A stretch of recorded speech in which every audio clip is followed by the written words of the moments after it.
Thank you to Kenzie Bruce for his incredibly generous support on Patreon. Fancied running Unesh again, so decided to jump in the 1v1 room with it, up against Sidisi Undead Vizier. Yeah, not the best hand, but can hopefully buy ourselves some time with the Force of Will, so we will keep. We're on the draw. Well, that's a duress from our opponents, so we'll make them get rid of something here, and yep, they do get rid of the Force of Will. No point losing a card to counter there. I mean, we could have stopped them from seeing our hand, but they certainly don't know about a Time Twister, so all we really need is one land here, and we can potentially screw our opponent up. Either that, or we just refill their hand. Bajuka Bog gets rid of the Force of Will, and they've got a Soul Ring into a Thought Vessel, so it looks like... Oh, and of course they've got a Mana Vault as well, so yeah, a God tier hand. Don't know if we're going to be using the Time Twister after all. We can go Reality Shift onto the Sidisi. The trigger will be on the stack, and they can sacrifice the creature that this gives them, so I think that's how it works. I don't think it's worth doing in that case, if that is how it works. Yeah, we're getting into our ramp, but it's really expensive in blue, unfortunately. A Lion's Eye Diamond. The God tier draws continuing, so I'm assuming that there's some kind of combo they can grab with Lion's Eye Diamond. Expedition Map takes them down to one card in hand. Don't think they've made a land yet, so Expedition Map being cracked, they'll still be able to go for their commander here, thanks to all the fast mana. Was an Urborg that they went for, so playing out the Urborg, and then discarding a Doomblade from their hand in order to crack the Lion's Eye Diamond. So 0 cards in hand, but 4 mana available to them.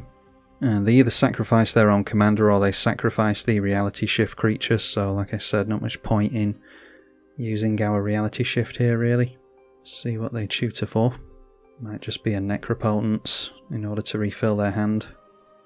Yep, they go down to 10 life and draw a hell of a lot of cards here, so I'm assuming that they're hoping to combo off next turn. They get 30 cards in hand. If we get a land here, would be really good. And we do, so let me just double check. Time Twister, yep, draw 7 cards. So I think we're best just depleting their hand here and actually getting something relevant into our own hand.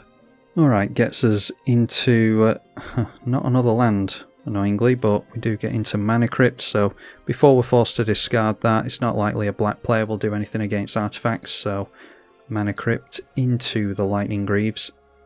And we'll just hope that we get into a land next turn. Imprisoned in the Moon can not go on an enchantment, so can't deal with the Necropotence. Paying life into the Mana Vault in order to untap it, so they're likely wanting to go for the Sidisi next turn. Do manage to get into a land, so that takes them into Grim Monolith, of course, they have more fast mana. They've only got X number of cards that they can actually draw with the Necropotence now, and they have to watch out for haste from the Lightning Greaves. We can deal 5 damage to them, staying at 6 life though, so they better pray that they can do something with the cards in hand. We've got an unlimited hand size, 9 cards in hand thanks to the Thought Vessel. And we get into Myriad Landscape, which is a tap land, so our crap mana continues. Might as well just play that out. And we'll play the Serra Sphinx here. Hopefully they don't have any removal for this. Shroud and Haste going on to the Sphinx. And they're tapping down mana in response. Of course they do. Got into the Doomblade, 8 cards in hand. So we'll see what they can do next turn. With a tutor from the Sidisi, I would think they'd be able to do something. They had to tap down their Grim Monolith in order to do that at least, so that loses them out on 3 mana. They're not losing life to the Mana Vault. Inquisition of Kozilek, making sure that we can't counter anything. And they get rid of our Imprisoned in the Moon. Sidisi Undead Vizier once again, with 3 mana held up. They're not drawing cards at the beginning of their draw step, don't forget, thanks to the Necropotence. Going up to 7 cards in hand with that though. Okay, allowing us to get round to our turn. So it might be that they've got removal for our commander. They know what's in our hand, a Thought Vessel. Yeah, let's just force them to have removal. They're not drawing additional cards, so it doesn't really matter, it's just a matter of time of just trying to deal with them here. Ultimate price, we did think that we would lose our commander there, so that's fine.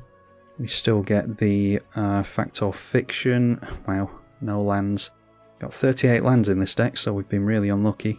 I'll probably ramp next turn with the Myriad Landscape, so we'll take the card draw, we'll ramp and do some card draw next turn, I think. Like I said, we've got time because they can't really draw additional cards. We've got 6 cards in hand. I'm not sure how many more times they can really play the Sidisi. Untap their Mana Vault here, they might as well. Wow, and there's a Cabal Coffers there, because of course there is. Maybe that's what they tutored for last turn. So they can go Sidisi again, seemingly. Sidisi allowing them to tutor again, of course. Managing to keep their 6 cards in hand. I'm going to go for the Brainstorm now. We can dump some stuff on top that we don't like. Wow, really? We're not going to get into lands here, are we? Yeah, we'll just get rid of the Conjurer's Closet and the Alhammer High Arbiter, I think. Shuffle those away by cracking the Myriad Landscape. We're giving our opponent way too much time here, but we've been really unlucky compared to the luck that they've had, so... Plus this is really a multiplayer deck, it's not made for 1v1, so don't feel too bad about losing this one. It's an interesting game regardless. So ramp a little bit, we'll draw into another card here, which I'm sure won't be a land. And of course it isn't, and Engulf the Shore is probably not a card we want to play against our opponent. So let's just go for the Thought Vessel, I think. Our opponent knows about the Thought Vessel and the Reality Shift, so yeah, we're not being particularly coy in playing that. Untapping the Mana Vault again, seemingly. Down to 5 cards in hand. Of course, they do have the Cabal Coffers available to them still, so tapping that down for 7 mana. And there we see an Aetherflux Reservoir. Time to see if they can combo off. Chainer's Edict is going to have us sacrifice a creature that we don't control. They gain 2 life there, so go up to 8. Then a Night's Whisper will lose them 2 and draw them a couple of cards. So they end that at 9 life. And then deciding to put some more life into the Necropotence. And it's as though they know. I don't think they've seen the Sphinx of Athun. But yeah, if they'd taken one more, then the Sphinx of Athun would be a real threat to them. Finally, drawing into a land, we'll throw that out straight away. So we might as well get down the Gilded Lotus here, and then I'll play the Sphinx of Athun. Get some card advantage, and that's going to be a real threat to our opponent, hopefully. It'll certainly switch off their Necropotence if we can hit them with it. So triggering the Sphinx of Athun will gain us some card advantage. Of course, they seemingly have an answer to it. So that is Diabolic Edict, sacrifice a creature, and they'll gain 1 life. We still get the trigger from the Sphinx of Athun at least. Alright, probably going to keep the Pact of Negation here. So they can probably just throw a load of mana at us. Alright, allowing us to have a land. We'll keep the Pact of Negation. Once again, untapping their Mana Vault so that they don't take life to it. It's not always the case, but oftentimes you want to counter the thing that they tutor for as opposed to the tutor itself, so we will allow them to tutor here. We can always counter something that's really dangerous with the Pact of Negation, assuming that it's not uncounterable. Thinking next turn it might be worth going for the Phyrexian Metamorph onto the Aetherflux Reservoir. They're not actually having us lose any life, so over the course of the game this might actually be relevant against them, because they're constantly gaining life and being able to sink it into Necropotence, as well as dealing with our creatures, so yeah, maybe Aetherflux Reservoir is the way to go. Seeing a Mox Amber from them will gain them some more life to sink into the Necropotence, 5 cards in hand. And then a Hymn to Torak.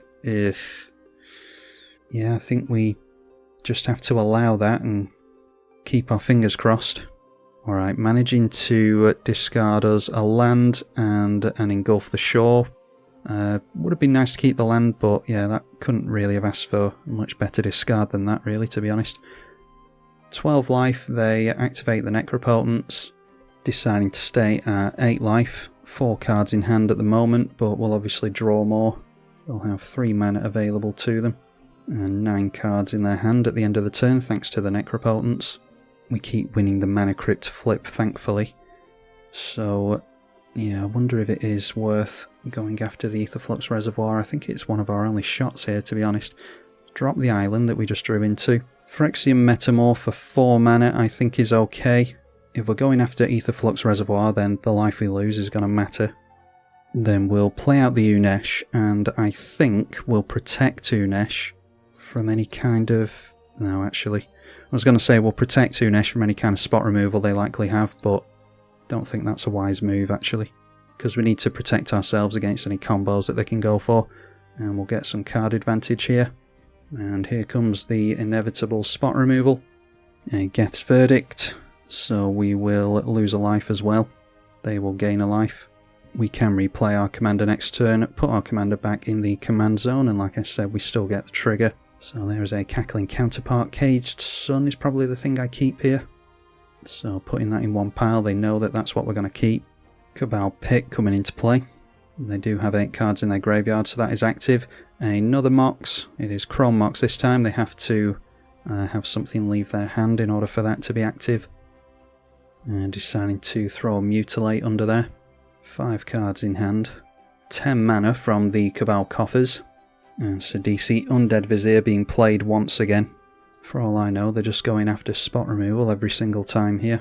Then tapping this down for mana in response to the exploit trigger, because that will only tap for mana when their commander's in play. And they're obviously about to lose it for the 57th tutor. Slowly ticking their life up though, they're at 12 life. I suppose they could go for... Alright, a Demonic Tutor. I was going to say they could go for some kind of targeted discard here and force us to get rid of the Pact of Negation, but instead it is Demonic Tutor. Then a Raven's Crime. Target player discards a card, so we'll just get rid of the Reality Shift here.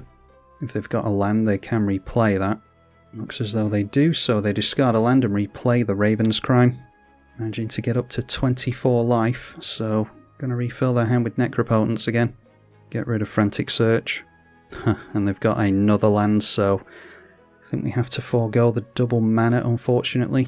Wow, they had another land, so 2 cards in hand. They tutored... Surely they didn't tutor for Demonic Tutor with Sidisi. So I'm assuming they've got a card from Sidisi. They've got one from the Demonic Tutor as well. There's not much point in us countering this, because we're going to have to discard either way. It'll just cost us 5 mana. They're up to 37. So, yeah, they've probably won this one. I mean, we forced them to tap out all but one of their mana at least. They go down to 20. I'm not sure how much life they just put into the Necropotence, but it was a lot of mana. A lot of cards even, I should say.